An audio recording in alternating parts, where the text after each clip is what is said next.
5 2/3 take away 3 1/5. What I'm going to do is I'm going to convert these first to improper fractions. So in 5 wholes, how many thirds have I got? I've got 15 plus another 2 gives me 17 thirds.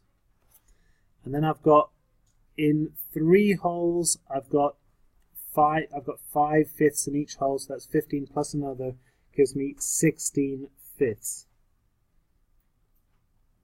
Now, I can't do that subtraction at the moment because my denominators are not the same, so I need to find a common denominator. So I'm just going to zoom out a little bit. So my common denominator here, the lowest common multiple would be 15, so I'm going to have 15 as my common denominator, and it's a subtraction. So the first one, 3 had to be times by 5 to get to 15. Okay. So my top is also going to be times by 5. So 17 times 5. Well, 10 times 5 is 50, 7 times 5 is 35, so that's 85 fifteenths. You need to be making a full correction in green pen from this if you didn't get this one right. Okay, the 5 has been multiplied by 3 to get to 15. So the top is going to be multiplied by 3, right? 16 times 3. Well, 10 times 3 is 30. 6 times 3 is 18, so I've got 48 fifteenths. So when I do this subtraction, I just need to be careful. 85 take away 48 gives me 37 fifteenths. Use a column method or whatever to avoid mistakes if you think you might be likely to make a mistake with that sort of thing. 37 fifteenths. Last step, I'm going to turn this back into a mixed number. So how many 15s in 37?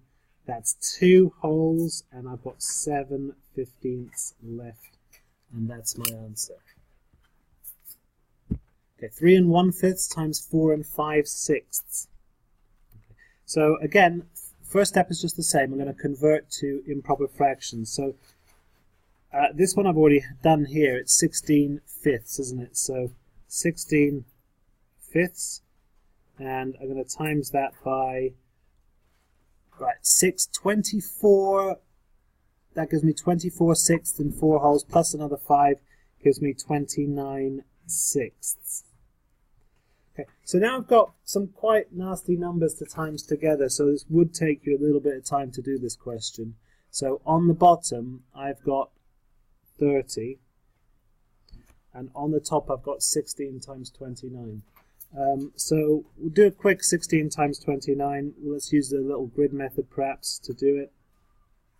I'll do it down here, so B, this is still B working out. So I've got 10 and 6, and I'm going to times it by 20 and 9. Little grid method multiplication. 200, 120, 90, and 54. Be careful with writing that out, keeping the columns nicely. 200, 120, 90, and 54. Check what it comes to. 4, 14, 15, 16, and 464. So it's 464 30ths. Now I need to now start my process. What I'm going to do is I'm going to start my process of simplification. I can either change to a mixed number and then simplify, or simplify and then change to a mixed number. What I might do is just simplify first and then change to a mixed number, so I can see both are even, so I can divide by 2. So that's the same as 232 over 15. Right, now how many 15s go into 232? I'm going to use a bit of space here again for a little bus stop method of division. 15, 232. 15 goes into 23 one time. I've got 8 left over. 15 goes into 82. 15, 30, 45, 60 makes 4. 75 makes 5. It goes in 5 times, which is 75. And my remainder is 7. Now, so that remainder 7 becomes the fraction part. So it's the same as 15 and 7 fifteenths. So 15 and 7 over 15. 7 left. That's B. 6 3/4 divided by 1 1/5. So once again, we're going to do the converting to improper fractions. Gives me 24 quarters, and another 3 gives me 27 quarters.